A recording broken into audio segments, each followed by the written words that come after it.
Here we are again. Well, we finally got this thing kind of put together with the rear panel and the crew cab and all that other good stuff that we're trying to get done on this project. That's good news.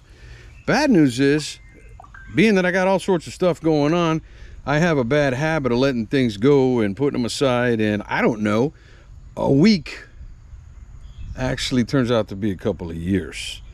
A month turns out to be a couple of years. I guess that's the kind of bullshit that goes on when you get old. I don't know. Long story short, I came to the harsh reality. I've owned this truck for, I don't know, 3-4 years, and I never drove it. Des drove it. You know, squeezed the guy real hard to drive it to me and bring it and deliver it, and he did. And I test drove it up and down the street. Thing rode great. Started it a couple times on the property, but it would sit for 6 months at a time before I even did anything. I gotta be honest with you, I don't even think I put a single damn mile on this truck. And you know, one of the main reasons I bought it was because of runs.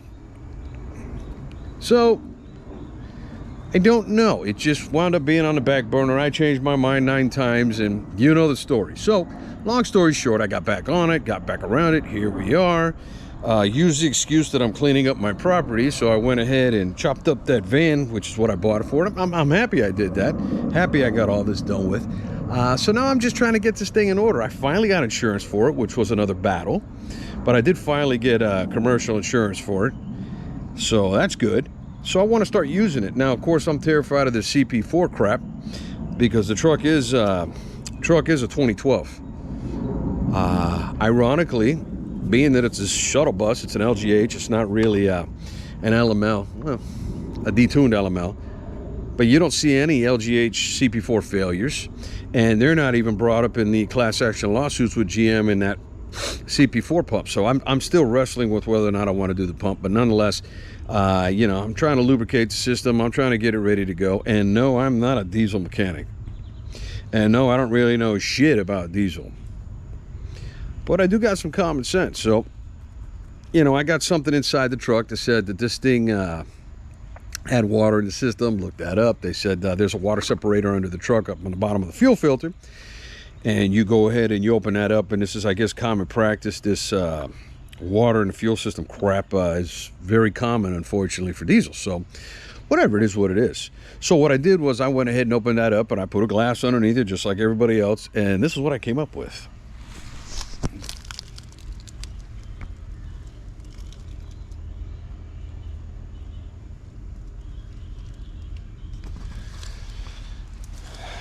Now, I don't know about you, but I gotta tell you, it looks strikingly familiar to my pressure cleaner that I just had to clean out with a rusty tank. I don't know. You hear water in the system, you think water. That looks like rust. I don't know.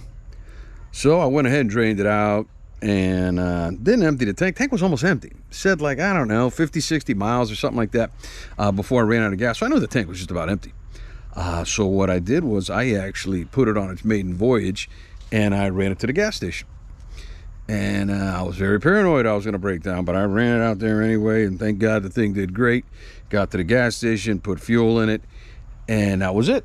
So I figured, you know what, let me check it again. I checked it again.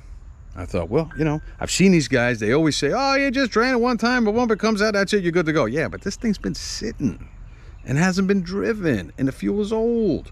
So this is what we did. Went for a second round. More garbage. That got me paranoid, real paranoid. So now I'm thinking that I got a half a tank full of water. So what are you gonna do? The good thing about this truck is it's got this gigantic 57-gallon tank on the back here. And I went ahead and pulled out the fuel pump. It's on the top, pretty easy to get to, and had a look around inside. And here we're at. Pulled it out. Now if you look in here, looks pretty good. You see them little flaky things down on the bottom of the tank there? Let's see if I can get you better. Yeah. That I thought was rust. I'm like, damn man, this tank's falling apart. I don't know. Probably my fault. Well, it turns out that when you swish it around a little bit, it's water. Here, let me show you.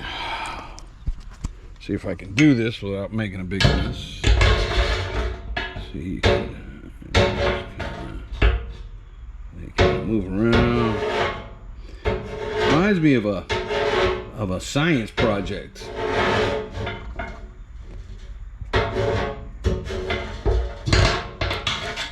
Reminds me of a science project. So it's got a little bit of water, but I got to be honest with you. I don't think that if I were to completely drain out that tank, that go ahead and take care of it, and we would get all that out of the bottom of the tank. I think there's always going to be a little bit of residue down there. I'm not sure if I'm going to be able to get it. And that's probably the whole reason they came up with the whole water separator deal, you know.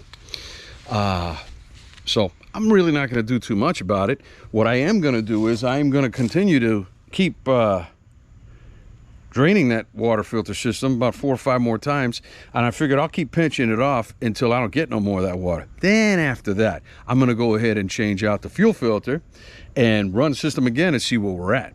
But I just want to keep you posted, see where we're at. It's not that big of a deal pulling out that sending unit, and obviously whenever you see that kind of crap, water and fuel is never good, whether it's gas or diesel. So this is where we're at. Just wanted to keep you up and posted on the current status of the repairs. Well, after having a talk with a couple of my buddies, had a little bit of a change of heart with what we're going to do about the diesel situation on the truck, with the fuel being dirty. Pulled out some more fuel. See that fuel over there's got a little water. That's the other one. Honestly, that water is from the rain. But nonetheless, what was explained to me that I wanted to relay to you guys is you can look into the tank. But if you're gonna have that similar problem where every time you drain it, I mean like every time you drain it, like you could do it once a day, you're gonna keep getting water. What's gonna happen is when you look into the tank, you don't see it. You look into the tank, and what's going on is there's a thin film on the bottom of the tank. Well, the fuel pump sucks from the bottom of that tank. So what happens is you don't see it. So when you go to physically look at it, you don't see the water in there.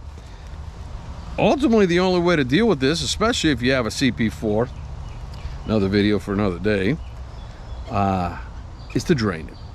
So I did, and when I did drain it, it did have a little bit of jelly in it. Not much, but there. So this is where we're at right now. I don't know how much of this you can see,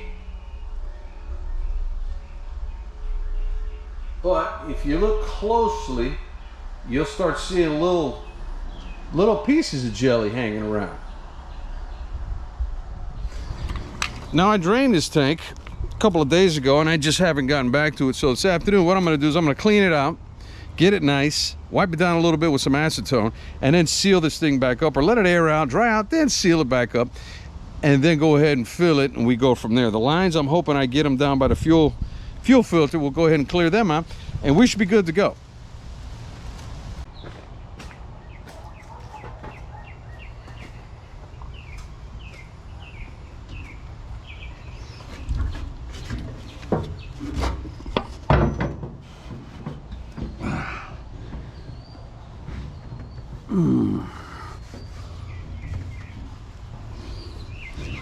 Big ass tank, 57 gallon.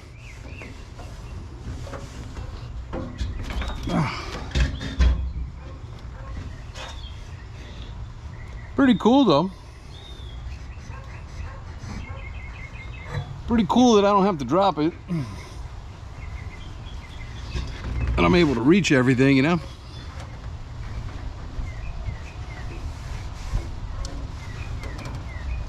Okay. All right. Wiped it down with this stuff, poured a bunch of this in here, acetone. It'll be all right. Nice clean t-shirt to piss off the wife, you know. That's all right. That's all right. You know, if you're a car guy, one way, shape, or form, you're gonna ruin a damn shirt anyway, sooner or later. At least this one's got purpose.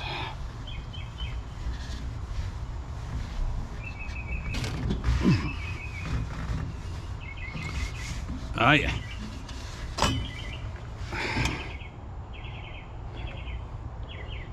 Gotta give it a finger test. It's nice, man. Look at that. Look at that.